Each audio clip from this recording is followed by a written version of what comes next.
Good afternoon, everyone. Good afternoon, Paul. It's great to be here today. I'd like to thank the UK Green Building Council for the invitation to speak. I am Jonathan Reynolds. I'm the MP for Stalybridge and Hyde in Greater Manchester, and since October I've been the Labour Party Shadow Minister for Energy and Climate Change. And despite the huge amount going on, it's been a role I've enjoyed a huge amount. I mean, this is an essential area for the country to get right. And I think it's one that's lucky to have so many dedicated and informed people around to help shape the debate. And many of the meetings and events I've been to since I've been given the job have been specifically about how we can improve the Green Deal. And so whilst it's good to be able to celebrate the Green Deal's first birthday, I think it's safe to say we all hoped we'd be celebrating a much greater degree of success today than we've seen so far. I want to make clear from the outset that I am a staunch supporter of the premise of the Green Deal, and of course we piloted the pay as you save model when we were in government. But my job as the Shadow Minister is to scrutinise and to hold to account the government's policy. And I think that requires an honest appraisal of how the last year has gone, and I sense that's what you've been having for most of the day. I think it also requires a discussion of the energy company's obligation of eco, something which I know from my inbox is a sore subject at the moment. Green Deal and eco were meant to blend seamlessly together, but at the minute we're just not seeing that, and I believe the changes in the autumn statement will be set to make that much worse. However, I do hope this is an event which is looking positively to the future of the Green Deal, and I'm here because I want to pick up and build on the Green Deal, and in the event that we form the next government, build on it so we can make it as successful as we all want it to be. So I think we should start with that frank assessment of the last year. The Green Deal isn't working as it should do at the moment, and the government have to stop pretending otherwise. In the past 3 months, I've attended more events on making the Green Deal better than any other. The meetings have been full of helpful, positive suggestions made by passionate people who care deeply about this, many of whom have also made significant investments in trying to make this work. So call me old-fashioned, but my starting point has been to listen a little bit to those people. Each monthly announcement of completed Green Deal statistics has been a disappointment. There's no denying that. And today was no different. I know that the government used a certain figure, but the fact is just 626 of those schemes, those live deals, have been completed and are in place. Greg did say last year he wouldn't be sleeping properly unless 10,000 Green Deals were completed, and of course we're not even close to that. And I think justifying the success of the Green Deal by the number of self-finance measures smacks a little bit of denial. Of course, every measure installed, by whatever means, is good news. But unless we're making pay-as-you-save an offer that people want to take up, we're not getting it right, and we should be looking to try and improve it. And that leads me to speak briefly about eco, because those were some dramatic changes that the government announced before Christmas. And I did think it was stretching reality a little bit when Greg said the changes to eco are about providing greater certainty in this area. Over the last month, a lot of people, many of you in this room, have used a lot of words to me when describing what those changes to eco meant for their business. And many of those words I couldn't repeat in front of a polite audience like this, but certainty wasn't amongst them. I had chaos, I had shambles, I had, I think, betrayal all featuring, and I can understand why that is. And we were already hearing of schemes that we thought were in the bag being pulled, such as Clifton in Nottingham, where I'm going to visit on Friday. Two of the gaping problems facing our energy market are that our homes aren't efficient enough, we all recognise that, and our energy market isn't competitive enough. So our approach has been to propose a big reform of the energy market, breaking up the vertical integration of the energy companies, changing the regulator, and committing to energy efficiency. Those market reforms are contentious, but they're the right thing to do. But the government seems to have gone the other way. They want to leave the energy market as it is, and they've cut back on energy efficiency. When I first looked at eco, I could see real merit in building a solid wall insulation supply chain. The zero component is what we're talking about. But the affordable warmth aspect, tackling fuel poverty, looked to me to be a little bit insufficient and actually quite inefficient. But the government view is clearly very different, because they effectively scrapped the bit I liked in zero that seemed to be about to deliver some pretty good, quite large schemes in partnership with councils and local housing providers. Many of those schemes which would have been very welcome. And I know through meeting many of you present here today, what people want is consistency and certainty, and that's not been forthcoming so far. Someone recently said to me, certainty drives down costs, uncertainty drives them up. So for Greg to say that the changes to eco provide greater certainty, I think it's just plain wrong. I want to assure you we are committed to a pay-as-you-save scheme, but that we all acknowledge it has to be made better. And I share Greg's ambition of what ultimately he's trying to achieve here. But I also hope he listens to what will have been said at an event like this today, and what the energy efficiency sector as a whole is saying. I believe we're both committed to energy efficiency. I just think the government has made some serious mistakes so far, and it's imperative that these are rectified as soon as possible. But I want to say something wider about the idea of political consensus. It comes up quite a lot during events like this. And there's no doubt energy policy has become one of the major political battlegrounds at the moment. And the fact is it will be at the next election. And I agree entirely that what this country will benefit from is a long-term consensus on energy efficiency. But it cannot be a consensus that's just a consensus of mediocrity. I want us to be ambitious about energy efficiency. I want other countries to look at us and say, look at what Britain is doing. I don't want to be asked to comment in my first weeks on the job on what I think about, in Europe, only Estonia having a higher rate of fuel poverty than the UK does. And I want us to recognise that we do need to tackle this issue head on if we want to tackle bills and affordability, and if we're going to meet our commitments on emissions, and to recognise the tremendous impact on jobs, on health, and the rest of the economy if we get energy efficiency right. And so I can't agree that effectively fixing the number of solid wall installations at 25,000 a year is a good thing, when only 2 years ago we were doing 80,000 solid walls a year. And of course, when the Committee on Climate Change said we should be aiming for 200,000 a year. And I cannot agree that creating a duopoly where only British Gas and SSE have any zero obligations left is a good thing, and what we clearly need is a robust and competitive market. And I can't agree with what the government have done to schemes in places like Nottingham and in Bradford and many others up and down the country. Schemes that had already begun or were about to, is either sensible or fair. Last week, Greg claimed we were injecting an unprecedented degree of partisanship into the debate on energy efficiency. I don't call it partisanship, I just call it telling it how it is. It's not so much that the government reduced their commitment to energy efficiency in the Autumn Statement. It felt to me that they effectively ended their commitment to energy efficiency in the Autumn Statement. So yes, I'm entirely willing to establish a long-term consensus on energy efficiency. But we've got to face the facts that reality is out there, things aren't working as they should at the minute, and recognise there's a need to get them right. Because there's no doubt that the transition between different government schemes has been very painful in the past. My own brother-in-law lost his job when Warmfront was scrapped, and if we can prevent that, let's do it. But it must be a consensus worthy of the name, and crucially, it must be a consensus equivalent to the scale of the task that we face. Because anything else, to be honest, wouldn't really be much use to anyone. Politics is about finding solutions to problems, and we're not getting this right at the moment. However, I am serious when I say that I'm always genuinely keen to help the government when I can. That's just the kind of helpful man that I am.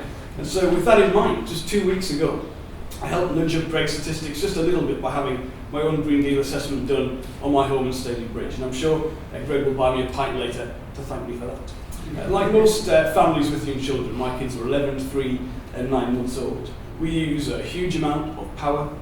Washing machine runs around the clock, dishwasher never stops, and for those of you unfamiliar with the climate in Staley Bridge, it is quite often cold, with a commensurate need to have the heating on. Now, my assessment was a good experience. I'm not sure I'd go as far as Greg and call it an intimate experience, but it was a good experience. And I don't know yet what measures it will lead to, but having a person of real expertise in the home looking at and discussing how we use energy had real merit. We talked about things I might want to install under the Green Deal, and about other things like LED light bulbs to removing the gas fire that were very useful. It's important people have access to that, and I believe that helps not only get more measures installed, but also begins to tackle the issue of how people assess and think about their own use of energy, because behavioural change, as well as the installation of more measures, has to be part of our aspiration. Going forward, the challenges for the Green Deal seem fairly clear to me. Some of you may already be aware that we intend to publish a green paper on energy efficiency around Easter time this year, and that will cover both the Green Deal and ECO, and we began some consultative roundtables with industry last week to begin that process. And I don't want to preempt that green paper or the work that will go into it, but I think in a forum like this one it's useful to flag up exactly what I think the main issues to be. I would also say that looking at this government from the outside, I do think one of the problems for any would-be DEC minister is that whilst your own intentions can be very good, clearly you won't get very far if you haven't convinced your own colleagues in DCLG, in the Treasury and BIS of what you want to do. And one of the reasons I want to present what I want to do in a green paper is that when I do so, I want to be certain I've got the backing of my colleagues across those other departments to make it happen. I don't see that at the moment in this government, and I don't want to find myself in that position in a few years' time. I believe to get the progress we need, will require a package that will drive a much greater demand for energy efficiency across the board, because that will make cost reductions feasible as installations begin to scale up. The Green Deal needs a demand driver. This is the biggest blind spot in the government's scheme at the minute, and I do wonder that they seem to acknowledge that with the limited stamp duty rebate package they announced before Christmas, which Greg went into a bit more detail to today. I doubt that will be sufficient, but that is a good sign.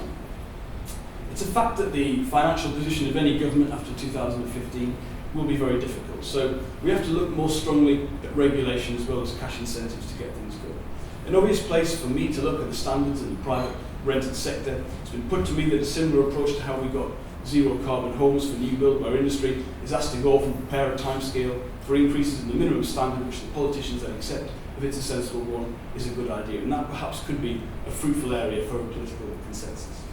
And we need to get the interest rate on Green Deal finance down. The issue is not how it compares to other sources of finance in the marketplace.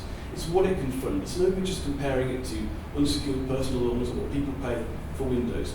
At the minute, it can't fund enough, and that's why it's imperative to bring that interest rate down. I do believe that the golden rule, to some extent, has to stay because it protects the next homeowner. And if we ended up with a raft of stories of people claiming a Green Deal package and bankrupted them, we'd have a real problem. But I do think it could be relaxed to some extent, and done so in a way which brings more of the benefits forward. And I also think we need a system of energy efficiency mortgage finance alongside it offered by the banks that would fund energy efficiency work, but which wouldn't obviously need the golden rule for people who are in a different financial position. I think in-use factors are a good idea, but I'd like these, if possible, to be product specific, which would drive innovation and reward greater quality. Again, I think industry itself could form a proposal on these. So I think all of the current problems with the Green Deal are surmountable, and these are what I want our Green Paper to propose solutions to. Driving up the UK's energy efficiency is absolutely essential, and it will require the broadest coalition possible to embed policy over the kind of time frame the UK will need to get it right. And I'd like to thank in particular the work of the Energy Bill Revolution campaign for taking that message out and making the case for it. We're unlikely to have the kind of resources that they, or indeed any of us, would in an ideal world want to have to put into this. But in many ways that makes it even more important to be highlighting the importance of this agenda when there are so many other worthy competing causes around. So to conclude, can I once again thank the UK Green Building Council for the invitation to speak today. I hope this has been a successful and worthwhile conference. I hope that a similar event next year will find the Green Deal in much better health. The challenges are great, but they are surmountable. I am personally optimistic that they can be achieved, and I hope you are too. Thank you very much. I asked Greg a question about the Prime Minister. Let me ask you one about your leader. The Prime Minister as well, by the way. Ed Miliband knows this area obviously better than most, even the job he had, the last job he had in the last government. And I remember sitting on platforms with him debating the Green Deal and what would make it work and so on, and his commitment to pay as you say. He obviously played a bit of a political blinder in the autumn and put cost of living concerns way up at the top of the agenda. And he came out with a particularly potent commitment to freeze energy bills. And I think that's a commitment that neither he nor other party colleagues have moved away from. Surely, if he were to do that, the first casualty would be things like ECO. If he attempted to impose a price freeze on the energy companies, they would look at what they could cut, what they could save, and surely this would be first in the firing line. Therefore, it would be perverse in terms of actually cutting people's energy bills for the long run. I don't think so, to be honest. I think it would be perverse to react to concerns about rising fuel bills by cutting energy efficiency. I actually think the government got themselves into this position maybe through, I don't know how planned those comments were from the Prime Minister at the dispatch box, but I think the fact is, and you will all know this from conversations you have with people, when you mention the phrase green taxes or green levies, whichever side you want to use on that, nobody associates a programme like ECO with that. They think it's subsidies for renewable energy, is what people think that phrase covers. And of course there is no prospect of even this government, I think, cutting back on that kind of support, and that really left the government with nowhere to go except with a perverse situation where they've cut back on a programme that they put in, which had criticism about how it was structured, but was frankly about to deliver the things that they wanted to deliver. They could have at the stage, frankly, where it would have delivered the things that they set out to do. So I think the government got themselves into perhaps a mess they hadn't really fully planned to go down when the Prime Minister said that at the dispatch box. But in terms of us, I think the fact about the price freeze is, if you propose a very clearly thought out market reform package, people say, yeah, that's great, but we need some help now. Why are politicians so remote from our lives, and why don't they understand this kind of thing? If you then combine that with something like the price freeze, which we think the energy companies can take, people say, well, this is completely populist, you're far too populist in how you've gone about doing this. The reform package, market reform package, the change to the regulation and the price freeze, all stand on their own merits, but clearly you have to have a strong commitment to energy efficiency at the same time. Even if you weren't doing that, by the way, you need that strong commitment to energy efficiency. So I think the two things are absolutely consistent in how we'll go forward. But I mean, I do remember sitting in a room with Ed Miliband, with some of the big six in the room, and they will make obviously a very robust argument about the need to increase prices to reflect their investment in infrastructure. There's nothing the politician fears more than lights turning out. I guess the question is how would a Labour government pay for the continued support for energy efficiency? And because you're implying even greater support than we're currently seeing. I guess the question is, where would that be paid from?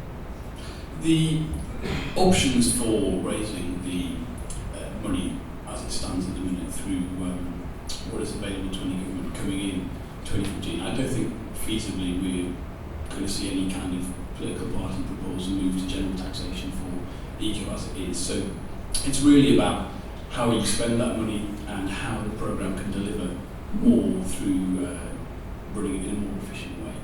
And I think one of the slightly perverse things that Greg said was in relation to reducing eco and the cost of solid wall. I mean, as I always understood it, even before I did this job, that the idea behind how eco was structured was that if you don't do very many solid walls, the cost remains so high it's prohibitive, and the whole purpose has been to try and get that going, to deliver a certain scale of solid wall to bring the cost down. So I think, first of all, it's about the certainty of it. I do think, we always say that we were quite critical of eco and how it was structured in terms of how much work, how much impact on fuel poverty, how many measures you get from the way it was, but to actually cut the whole thing across the board without actually delivering what the government said they were going to deliver in response to that, it was quite a strange thing indeed. Okay, thank you. Who would like to ask a question for Jonathan? One here from Katrine, get you the microphone, one here. And I'll scrabble on a piece of paper. Sorry, one here,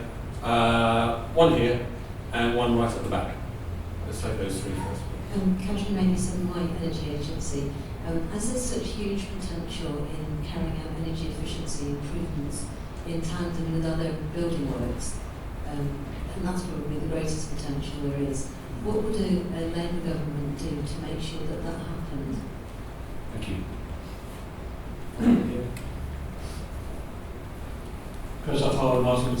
You're saying you're committed to pay as you say.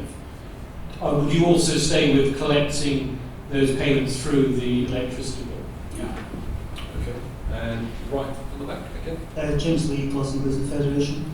I just wondered if you could maybe outline your commitment to cutting the VAT on home improvement and maintenance and also energy efficient products all being at the same level of that 5% instead of some being 20%.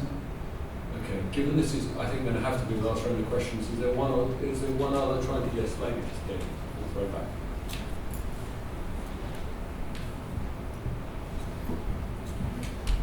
Hi. Could you tell me what your feeling is? Could you tell us who you are, where you're from? Oh, I'm sorry. Hello. My name is Ruth. I'm from Green Gauge. I'd like to know what the point of the Green Deal is. Is it about reducing energy bills, or is it about climate change impact? Thank you. Okay. Catherine, you first question was about combining it for the building work. I think that's absolutely right. I think there's something a little bit wider than that as well, which is I think is what we were discussing in the panel session that was on when I came in, which are the best moments to try and get people to think about installing energy efficiency measures. And I know from experience, I mean, if I wanted to now, my installation in my loft isn't what it should be. If I wanted to do that, my biggest problem would be I've got a lot of children's toys, clothes, Christmas trees just gone back up there and all that kind of stuff. And then clearly there are moments in consumers' relationship to what else that they're doing that would be the ideal time to move towards doing some of this work. And I think the best moment is when you buy and sell a house. Your question kind of hinted in a way about consequential improvement legislation and doing other work. I can see the benefits to that as was proposed. There's no doubt, Conservatives in particular played it for the politics very hard, and it did seem to provoke a bit of a reaction amongst Middle England. But I think if you had a system that sort of embedded certainty in terms of the incentives, whether it's through stamp duty or another form of fiscal incentive, you wouldn't need to have things like consequential improvement legislation. You could avoid the row around it because people would be getting the benefits from other things. And I think if there's something which the public seem to react very violently to politically, there are perhaps other ways, better ways around doing that. And I think that's what we have to consider.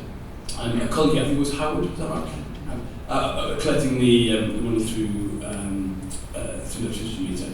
At first I was really quite sceptical that was a good model.